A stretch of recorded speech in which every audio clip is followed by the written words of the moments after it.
Bismillahirrahmanirrahim. Assalamualaikum warahmatullahi wabarakatuh. Selamat pagi Ananda semua. Gimana kabarnya pada pagi hari ini? Semoga hari ini Ananda sehat semua dan bisa mengikuti pembelajaran pada pagi hari ini. Pelajaran kita pada hari ini adalah IPA dengan materi perubahan pada benda. Perubahan pada benda disebabkan oleh beberapa faktor. Yang pertama dinamakan dengan pelapukan, kemudian perkaratan, kemudian pembusukan. Nah, nanti kita akan membahas apa itu pelapukan, perkaratan, dan pembusukan. Anda semua, pelapukan itu ada 3 macam. Yang pertama adalah pelapukan biologi. Pelapukan biologi adalah pelapukan yang terjadi karena disebabkan oleh makhluk hidup. Makhluk hidup di sini boleh dari hewan ataupun tumbuhan. Nah, pada contoh dapat Ananda lihat di situ pelapukan yang disebabkan oleh pohon. Nah, pohon termasuk ke dalam makhluk hidup, yang mana lama kelamaan batu yang ada pada tumbuhan tersebut akan mengalami retak, kemudian seiring bertambah besarnya pohon tersebut mengakibatkan batu tersebut menjadi pecah.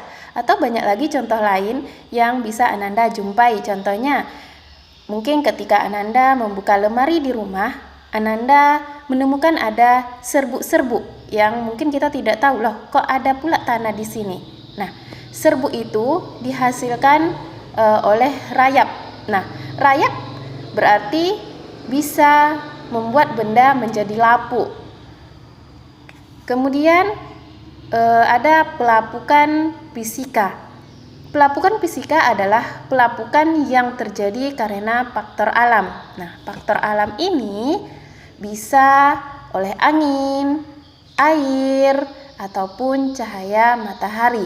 Nah, pada contoh dapat Ananda lihat retaknya bebatuan yang disebabkan oleh aliran air atau oleh air. Atau masih banyak contoh-contoh yang lain yang bisa kita jumpai di sekitar kita.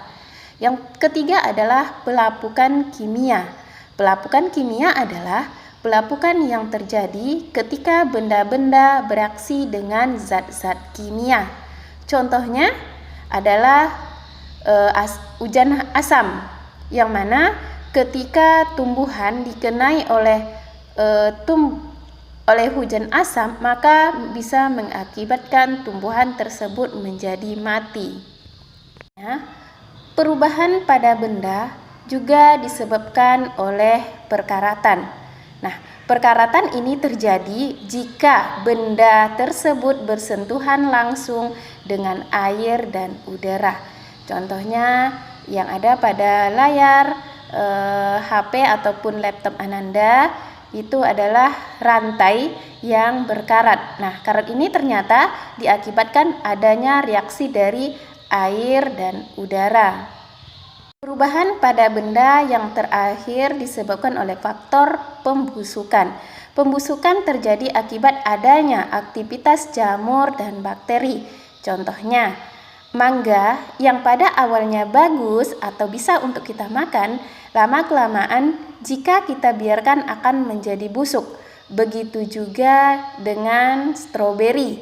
Stroberi yang dibiarkan lama-kelamaan, maka di ruang terbuka ya, maka dia lama-lama kelamaan akan menjadi busuk sehingga tidak bisa kita makan lagi. Untuk tugas Ananda, setelah mendengarkan dan menyimak video tadi, tugas yang pertama adalah apa faktor penyebab terjadinya pembusukan. Yang kedua, apa faktor penyebab terjadinya perkaratan. Kemudian soal yang nomor 3, tuliskan 2 contoh terjadinya pelapukan. Jadi Ananda boleh menulisnya di dalam buku latihan atau buku PR IPA ya. Demikianlah pembelajaran kita pada hari ini. Semoga Ananda bisa mengerti dan paham tentang materi yang telah kita pelajari pada pagi hari ini. Wassalamualaikum warahmatullahi wabarakatuh dan sampai jumpa.